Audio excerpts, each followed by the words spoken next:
minutes run done, so the day before London Marathon. I feel like when you've got like a race or something, you can feel pain that you never felt in other places. Like anything hurts, like, oh, is my baby toe hurting? Ooh, is my earlobe hurting?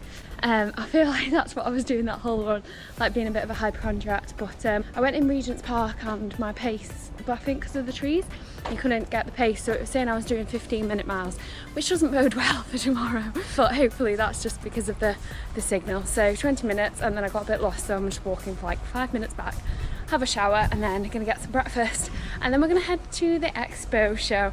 And I fear I might buy some clothes. I already bought a coat yesterday, so I arrived in London and I was freezing cold, and went into Uniqlo and I was like, oh, I'll just buy a coat. So that's the first £130 gone to this weekend. So yeah, see how we go. So just getting back to the apartment now, and coffee is a calling.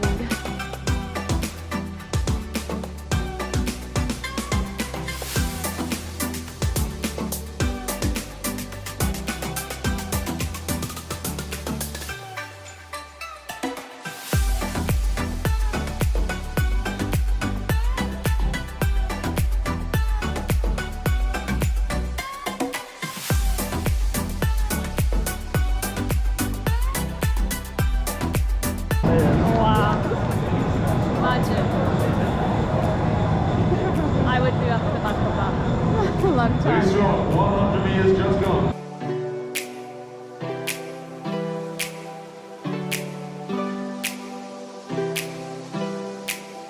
So we've been to the expo and we're finally back. The weather is absolutely horrific, so I'm just hopeful that it stops raining, because at the minute it's going to turn into a swim. The expo was good. It was quite a long train journey to get there. It was like an hour, and I've probably done too much walking, but you know, it's not easy to get to when you're staying in central London. Like Excel's quite far away. I bought some new shorts, some London Marathon shorts, and yeah, just it was a case of like doing lots of different queuing. So the first queue you had to do was to drop your bag off, and then the second queue was to get your race number, which I've now got. So tonight I've already eaten pizza for lunch, and I don't know whether I can have anything else because I'm so full. But we're just gonna chill. It's like 7:30 now. Gonna chill, watch some Strictly Come Dancing. You can hear some singing in the background.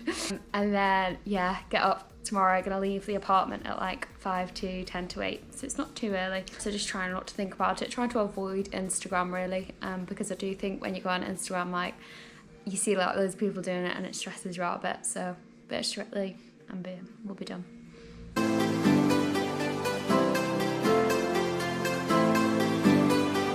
We're on the way now. What time is it? It's 8 o'clock-ish, and I'm starting at 10. So you do have to get up early. Got up at 6:45, had porridge. Greg taped my feet and ankles up for the plantar issues I'm suffering, and yeah, now we're just walking, and it's not raining, and it's not meant to rain all day, so that's good. And yeah, I've got my fuel in these little things, and then I've got a cute sign on my back. You want a video of that?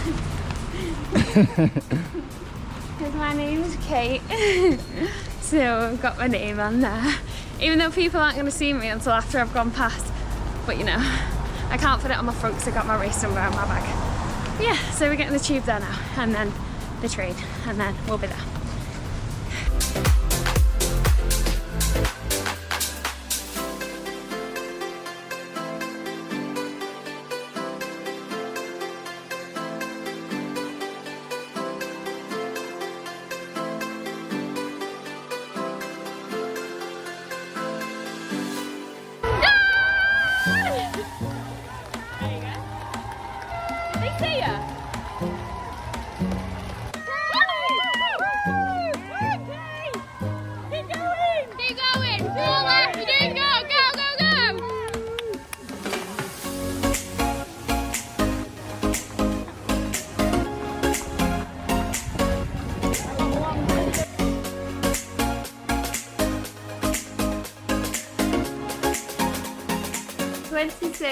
.2 miles later, and I finally did it. So sorry, like, my intention with the GoPro was to like film the start, oh maybe take the GoPro around me, ask my family to record it, But it just didn't work out like that. I was a bag of nerves at the start, and then I thought, well, I don't want to take the GoPro with me because I'll just be faffing with that. Then I like, my family was supposed to be doing it. I like the GoPro in. Sorry, I can't even speak. The GoPro in, and then like they didn't see me. Like I only saw my family. I saw my sister at mile 6, and then the next time I saw her was mile 22. So. Like, obviously I saw, like, Greg in between and, like, some other people, but, yeah, I didn't get to see them as much as I would have liked because they were just stressed with, like, the transport. And it was just all a bit chaotic, really. I did it, and I'm really pleased. So my time was 4 hours, 16 minutes, so it wasn't, like, world record. But as you've seen, I didn't do that much kind of specific training for the marathon. I only started my long runs about 5 weeks ago, so I did 4 long runs and they range from an hour and a half to 2.5 hours. So my longest run was 15 miles, which was 2 weeks ago. So to jump to 26, like I'm pleased, and I could definitely do the sub 4, get in that category if I did it again. Just that you finished is such an incredible thing. Like if you've done it in 8 hours, like it's hard work. And there was points where I was fully grimacing throughout, and like my feet were killing. My stomach was just like off, but the support, oh my God. Like I have never experienced that volume of noise. Like so after mile 25, like it is just insane. Take your headphones out. So all in all, it was good. Like things don't go according to plan. Like I say, my nutrition, my stomach just wasn't loving what I was having. I actually did the marathon using just water and the Lucozade that they gave out. And then people on the course, like they give you things like sweets and oranges, little kids, so they're cute. So that actually helped me through. I had one wee stop at about like mile 8, just because I felt like I needed a wee and I wanted to get it out of the way. But yeah, it was just absolutely chaos. In terms of family, like I did miss them and I would have liked to have seen them at more spaces, but I just think we underestimated like how busy it would be. So a lot of the tube stations were closed, and like you're trying to look for like a runner, and all those people, like my 2 best friends came and I didn't see them. Apparently they were shouting my name, but you just can't see. When you're going to the start line, definitely allow yourself like oh, that was disgusting. Definitely allow yourself half an hour to go to the toilet because the queues are really big, but the toilets like were actually really nice. They had loads of toilet roll in, so it wasn't horrific. And then the other thing I would recommend is like when you're running, so you've obviously like sometimes you have like spectators on both sides. I always stuck to the right hand side, so I should have really told like family and friends I would always be on the right, because if they were on the left I'd have to like move all the way across just to be like, oh hi. Nutrition, yeah, okay, I could have practiced that more and I could have done some long runs, but we are, so I didn't get a chance to do that. So I don't really have many regrets there, because you don't know what's going to happen on the day.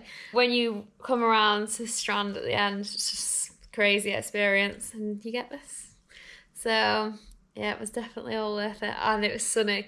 I'm actually sunburnt. The only person in the London Marathon in October that gets sunburnt. I was running along, and at one spell I was like pouring water on me, and this woman said, oh, she won't be doing very well with hair colouring. You're shaking, bitch. Okay, I feel like I'm having an out of body experience.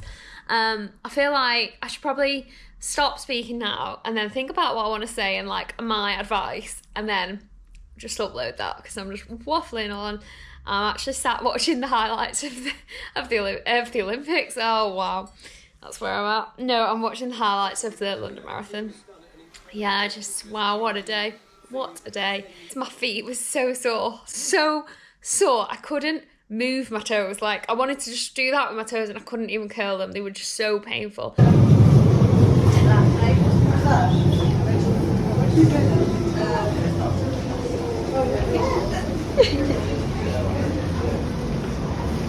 I cannot believe that I'm ending this vlog on the 28th of October. So it's been nearly a month since the marathon, and I've been like, oh, I need to do that video tomorrow just to end that vlog, and then you know, one thing's led to another and it's a month later. I actually haven't ran since the marathon because I've now got tendonitis in my foot. The jump from 15 miles to 26 miles just meant my foot has crumbled like a biscuit. Top tips for the marathon. Fueling all week is so important. Like the carbs that I had all week, because the race nutrition didn't go so well, I'm so grateful that I did actually take on all that food in the week before. So I think I was doing like 2,500 calories a day or 2,200, something like that. But it's all been worked out, so don't just use that as a figure, like it's worked out for me. Allow enough time to go to the toilet when you get to the place, because yes, there's lots of portaloos, but oh my god, the queues are so long, and like you just don't want to be stressing. I think for me, I was in the queue for like 25 minutes, and then they have like proper cubicle toilets, and then if you're a female, they also have like a urinal toilet. So if you've got like a nervous wee, that queue is much quicker, and they give you like a little like paper funnel. No, that's what you wash your face with. A funnel thing to use. That's an experience in itself. Roughly decide which side of the road you want to run on. So I actually naturally always gravitate to the right-hand side of the road, which would, if I'd have told my family, that would have been very helpful, because if they were stood on the left, it was like, oh, they're on the left. Do I run to the left, or do we just wave from afar? Taking your headphones out completely at mile 24 onwards. So throughout the race, like I did have a playlist, and I kept like pausing my music. But even if you pause your music, you're still not soaking up all of the sound, because like it's like filtering through the headphones. So when I officially took them out at mile 24, I was so surprised at how loud it actually was. So I'm wondering, would it have been good to not have headphones at all? But then sometimes I just kind of quite wanted a song on. So yeah, so definitely take the headphones out. Don't just pause them, like take it out, suck it. Take it all in. Suck it all in. And then my fifth one is like such a cliche. Ugh, don't be so hard on yourself. Like genuinely don't be so hard on yourself. If you do a London Marathon in 10 hours, you've done it. If you do a marathon in 2 hours, good on you. But you know, everybody's done it who's done it. So you don't need to be, obviously. Just don't be so hard on yourself, because it's such an achievement, and like, don't worry about it before or whatever. And people ask you times, but most people don't even have a clue. And the ones that do have a clue and say they wouldn't want, if they said like, oh, that's a really slow time, well, they probably have slow times themselves, and they're just trying to put you down, drag you down with them. So don't worry about it. Yeah. Oh, my phone's ringing. Hello? Just Greg asking what he should order from Go Falafel. Just your standard phone call on a Thursday afternoon. I just wanted to finish this vlog because it's been so messy all over the place, and hopefully I can now get it uploaded before London Marathon 2022. So I've entered the ballot because, you know, yellow, but I'm not so sure how that'll go. Any questions, let me know, and if you're gonna do a marathon, good for you. You go. But maybe run a bit more beforehand, because then you won't end up with tendonitis, which is now what I've got. Thanks for watching. Bye.